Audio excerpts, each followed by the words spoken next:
बेळगावी, जिल्हा हुक्केरी, तालुका निडसोशी पुण्यक्षेत्र, जगद्गुरू श्री दूरदुंडीश्वर सिद्ध संस्थान मठ, निडसोशी. निडसोशी गावाचा उल्लेख काव्य व लेखामध्ये निडसोशी अथवा निडसोशी अशा रीतीने केला गेला आहे. याच गावातील हुगार या सातवी कुटुंबामध्ये इसवी सन 1742 मध्ये जन्मलेले निजलिंगप्पा हे मुग्ध असे मूल होते. अधिक काळ निरागसपणे पूजा करण्यात त्याचा जास्त वेळ जात असे. आई वडिलांनी करोशी गावच्या बाळव्वा नावाच्या मुलीशी त्यांचा विवाह करून दिला. प्रपंचात आसक्ती नसणाऱ्या निजलिंगप्पांचा वेळ पूजेमध्येच आनंदाने जात असे. त्यामुळे ते वैराग्यमूर्ती म्हणून ओळखले जाऊ लागले.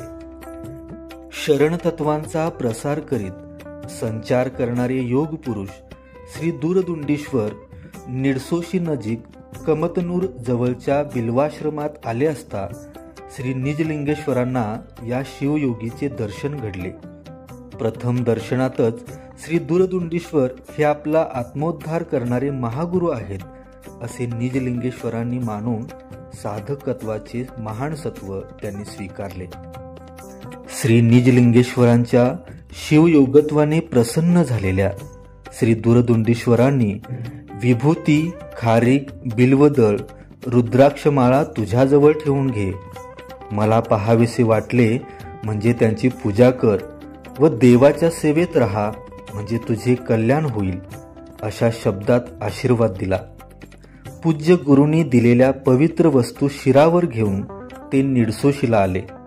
तेथील भक्तांना संपूर्ण हकीकत सांगून गुरुप्रसाद पालखीमध्ये ठेवून पूर्ण गावामधून मिरवणूक काढली.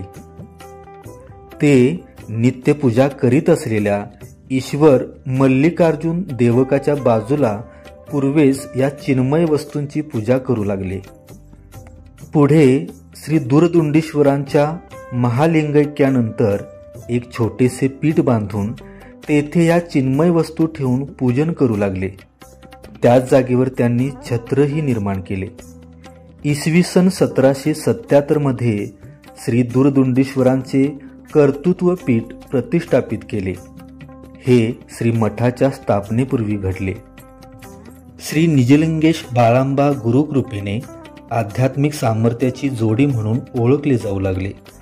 आलेल्या भक्तांना भात व अंबिलीचा दासोह करता करता त्यांनी महादासोह परंपरेचा पाया घातला. तेव्हापासून नित्य दासोह, श्रावण महिन्यातील महादासोह, भाद्रपद महिन्यातील गणेशोत्सवातील महादासोह आणि महाशिवरात्रीचा महादासोह भव्य प्रमाणात होतो. आद्य श्री निजलिंगेश्वरांपासून आलेल्या 9 पीठाधीशांनी धार्मिक, सामाजिक आणि शैक्षणिक कार्य करत मत्रविधी दासोह मठप संस्कृतीचा जागर केला आहे. मठाच्या बांधकामामध्ये द्रविड शैलीच्या वास्तुकलेची परमोच्च अवस्था दिसून येते.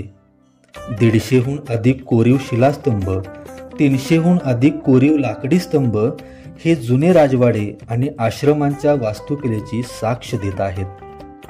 मठाच्या परंपरेप्रमाणे श्री निजलिंगेश्वर आणि श्री शिवलिंगेश्वर असे नामाभिधान प्राप्त झालेल्या सर्व महास्वामीजींनी श्री मठाच्या विकासासाठी झटून मठाचा परिसर मंगलमय करून लौकिकात भर घातली आहे. मठाची भक्त मंडळी करीत असलेली अपार भक्ती सेवा म्हणजे एक अद्भुत असे कार्य आहे. श्री मठाची ही महान परंपरा पुढे चालवित असलेले 10वे पीठाधीश परमपूज्य श्री मन्निरंजन प्रणवस्वरूपी जगद्गुरू पंचम श्री शिवलिंगेश्वर महास्वामीजी यांनी दिनांक 20 जुलै 1989 रोजी पीठाधीश म्हणून सूत्रे स्वीकारल्यानंतर श्री मठाची उत्तरोत्तर प्रगतीच होत गेली आहे. 13 लाख रुपयांचे अतिथीगृह, 20 लाख रुपयांची ग्रॅनाइटमध्ये कोरलेली अनुभवींची चित्रे, 1 कोटी रुपयामध्ये बांधलेले नूतन दासोह भवन, त्याचप्रमाणे कर्नाटक सरकारच्या अनुदानातून साकारलेले 1,20,00,000चे यात्री भवन, 50 लाखांचे समुदाय भवन, महाद्वार इत्यादी बांधकामे पूर्ण केली आहेत. केंद्र सरकारच्या अनुदानातून श्री मठाने 27 लाख रुपये खर्चून गोशाळा उभारली आहे. एकूण 3 कोटीपेक्षा जास्त रकमेची विकास कामे पूर्ण केली आहेत. गोरक्षणाचे पुण्यकर्म हे महत्त्वाचे कार्य पार पाडत असतानाच गोशाळेत जन्मलेले बैलही रयत बांधवांना मोफत दिले आहेत, हे उल्लेखनीय आहे. देवदासी प्रथा निर्मूलनासाठी प्रयत्न. त्याचप्रमाणे मुतनाळ येथील स्मशानात गेल्या 23 वर्षापासून सुरू असलेला ज्ञानदासोह हे श्री मठाच्या अंधश्रद्धा निर्मूलनाच्या मोहिमेची साक्ष देतात.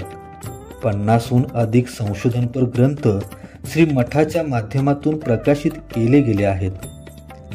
हिरण्यकेशी नदीहून कुरणमळ्यापर्यंत जलसिंचन योजनेच्या माध्यमातून 19 लाख रुपये खर्च करून पाणी पुरवठा करून सुमारे 26 शेतकरी कुटुंबांना आर्थिक प्रगतीचा मार्ग दाखवला आहे. त्याचप्रमाणे 13 लाख रुपये खर्च करून गोशाळेपर्यंत पाईपलाईनद्वारे पाणी उपलब्ध केले आहे. श्री महास्वामीजींनी जैविक तंत्रज्ञान आणि सेंद्रिय शेतीस महत्त्व देऊन आधुनिक शेतीचा पाया घातला आहे. सेंद्रिय गुळाचे उत्पादन सुरू आहे.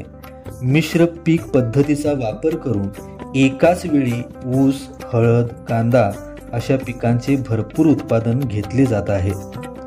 धर्मसमदृष्टी असलेल्या श्री महास्वामीजींनी समाजाभिमुख राहून आधुनिक विचारांनी शिक्षण, साहित्य व संगीत क्षेत्रातही आपली छाप सोडली आहे. नवनवीन विचारांना महत्त्व दिल्यामुळे महाराष्ट्र व कर्नाटकभर पसरलेल्या अनेक भक्तांसाठी निडसोशी एक आध्यात्मिक परंपरेचे कुंडल संगम बनले आहे.